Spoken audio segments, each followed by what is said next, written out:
esteemed dignitaries on the stage, experts in the field, and the lovely audience.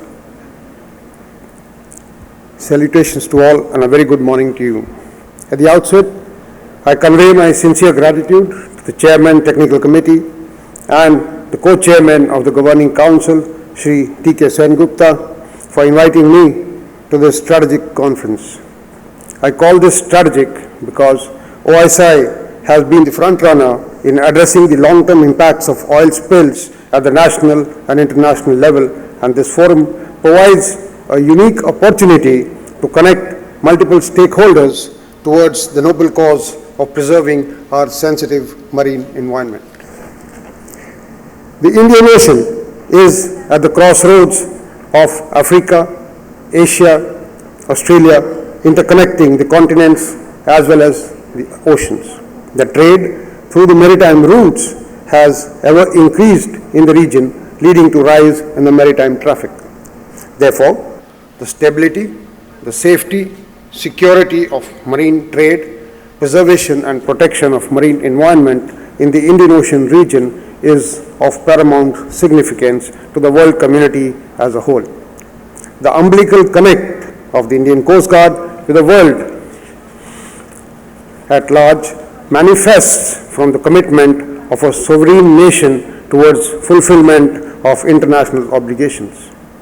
Ladies and gentlemen, you are all aware that the marine spaces are governed by common regimes, and International Convention on Oil Pollution, Preparedness, Response and Cooperation, OPRC 1990, is one of the fundamental regimes for preservation and protection of fragile marine environment from the dangers of oil pollution.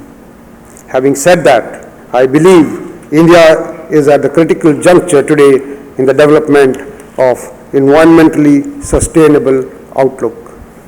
One such outlook is our National Oil Spill Response Policy.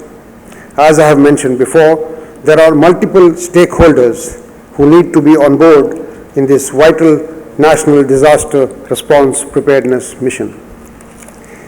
Here, I would like to acknowledge the immense role played by Oil Spill India, established in 2011, the international conference and exhibition of oil spill prevention, preparedness, response, restoration systems has over the years created a global forum for government, regulators, industry, academia, and response organizations to discuss, deliberate, share, and learn the best practices, technologies, and experiences on the oil spill management.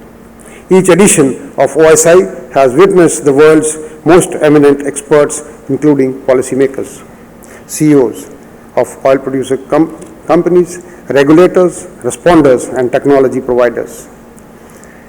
The case studies, forecast papers, breakthrough research papers highlight the raising of global focus on oil spill management. The concurrent exhibition has also, over the years, showcased global technology and equipment suppliers display the latest in equipment, technology, and solutions for prevention of and response of oil spill.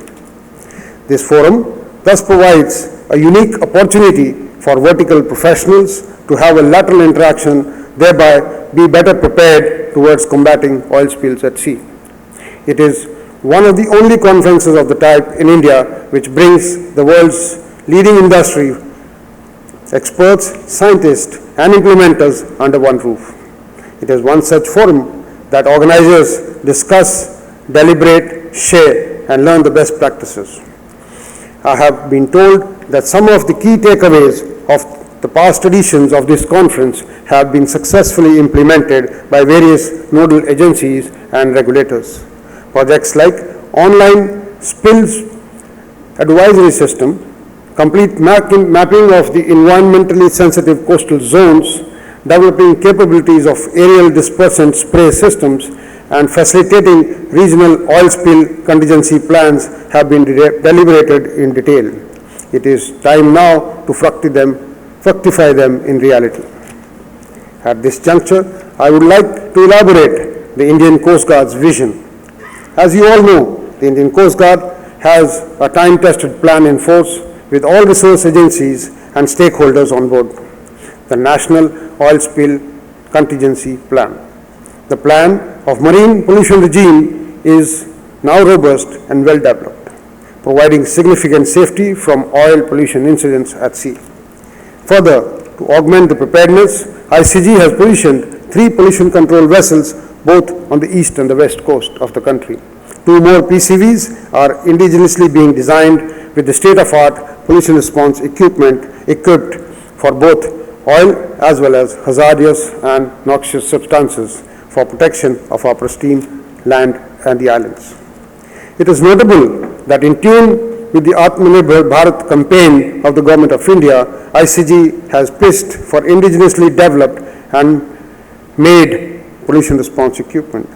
Once in operation, it will showcase India's ability to manufacture and deliver the PR equipment not only for the ICG but also provide avenues for the Indian industry to export these items, consequently increasing the employment opportunities involving micro, small and medium enterprises.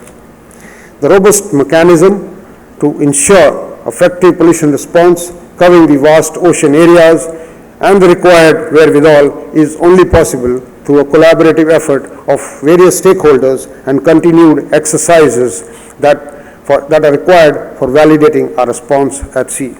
It is in fact under that mandate, as the chairman of the NOS DCP, we conduct national level pollution response exercises biannually called NATPOL-REX, or the National Pollution Response Exercise.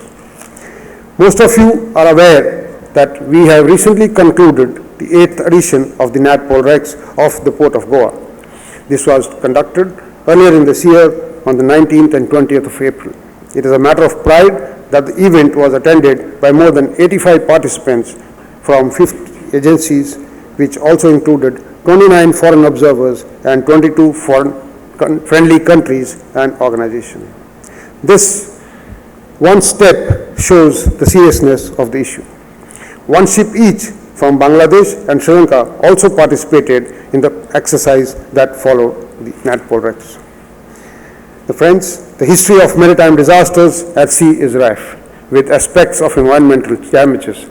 The potential disasters looming over the Indian Ocean from increase in the maritime trade was highlighted during the recent incidents of Wakashio in Mauritius 2020, MT New Diamond and MV Express Pearl of the east and west coast of Sri Lanka. All the 3 incidents involved 3 different scenarios: bunker, critical cargo as crude and the HNS. ICG, as a regional member of the SASEP, was able to demonstrate its capability and capacity in undertaking preventive response in marine spills in the Indian Ocean region. It has signified the leadership role of India in general and ICG in particular when dealing with marine pollution response not only in the maritime zones of India but also in the regional seas. You will all agree with me that for success of any pollution control operation, the alacrity of action is the essence. The protection of marine environment has to be undertaken during the golden period, especially for HNS and oil pollution, which require efficient coordination amongst all stakeholders. The chapter of OSI thus provides us the potential forum to further discuss and augment our understanding and attendant capacity building in the desired direction. Today, at this August forum, I urge all stakeholders, including oil handling agencies, ports, coastal states, union territories, as well as the participant government agencies, to further strengthen our collective capacity and resolve towards protection and preservation of marine environment.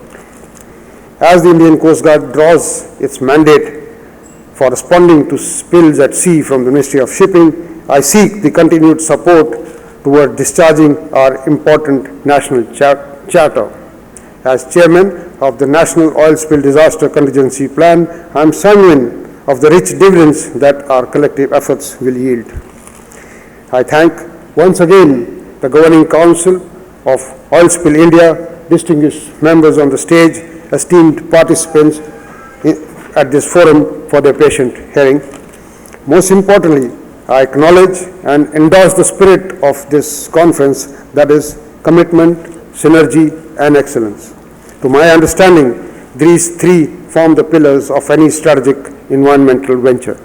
To end, I wish the OSI 2022 to be a great learning experience for all of us present, and also assure that the Indian Coast Guard shall continue to strive for excellence while facilitating such ventures in future also. Vyam Rakshama, Jai Hind, thank you. Oil Spill India 2022 is dedicated to the Honorable Prime Minister's Swachh Bharat Abhiyan and Clean Seas.